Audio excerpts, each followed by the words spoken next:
Un son venu de l'espace, l'abandon des énergies fossiles par le Costa Rica et des chevaux heureux. Bonjour à tous, voici votre concentré d'actualité scientifique pour ce 15 juillet.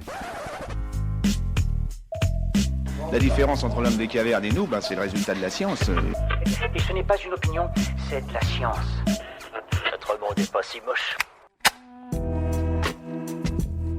Même les plus terribles nouvelles peuvent avoir de bons côtés.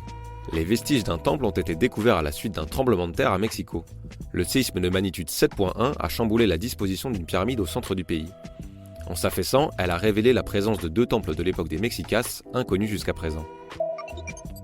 C'est une nouvelle très importante dans le domaine de la thérapie cellulaire. Des chercheurs ont réussi à manipuler directement le génome de cellules immunitaires. Précédemment, les biologistes utilisaient des virus pour modifier l'ADN. Mais cette fois, ils ont utilisé la technologie CRISPR pour modifier les séquences de gènes. Cette technique pourrait aboutir à de nouveaux traitements contre le cancer. La chasse à la baleine est décidément une terrible activité. Des baleiniers islandais sont accusés d'avoir tué une baleine bleue, pourtant interdite à la chasse. Les membres clament que la baleine est un hybride, mais les scientifiques sont formels.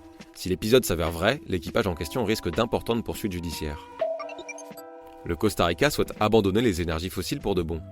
Le président Carlos Alvarado a annoncé que son pays bannirait les combustibles fossiles d'ici 2021. Une tâche loin d'être impossible, sachant que la consommation en énergie du pays est à 99% renouvelable.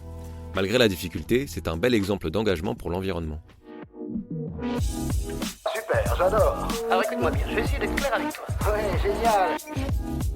Il y a plus de 40 ans, la NASA aurait détruit ses propres résultats sur la composition du sol martien.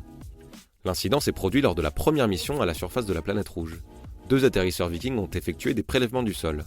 Mais en voulant les chauffer pour les analyser, ils ont détruit les composés organiques présents dans les échantillons. La présence de ces composés a été confirmée 38 ans plus tard. Des chercheurs ont trouvé une technique pour suivre précisément l'impact d'une chimiothérapie. Ils ont réussi à mesurer cellule par cellule l'effet des traitements. Selon le type de tumeur, le médicament atteint plus ou moins de cellules cancéreuses. En modifiant la manière d'administrer les traitements, il serait alors possible d'adapter la prise de médicaments selon les patients. Si un cheval vous accueille en soufflant, c'est plutôt bon signe. Des chercheurs ont montré que les équidés renâclent plus lorsqu'ils sont heureux. Ce bruit bien distinct a longtemps été associé au maintien d'une certaine hygiène. Cette découverte pourrait être utilisée pour juger des conditions dans lesquelles les chevaux sont traités. Les astrophysiciens nous offrent un son tout droit venu de l'espace. Ils ont transformé en signal sonore une onde radio enregistrée entre Saturne et une de ses lunes. Celle-ci s'appelle Enceladus et génère des vagues de plasma. C'est la sonde Cassini qui a pu intercepter ce champ stellaire qui ne ressemble à aucun son terrestre.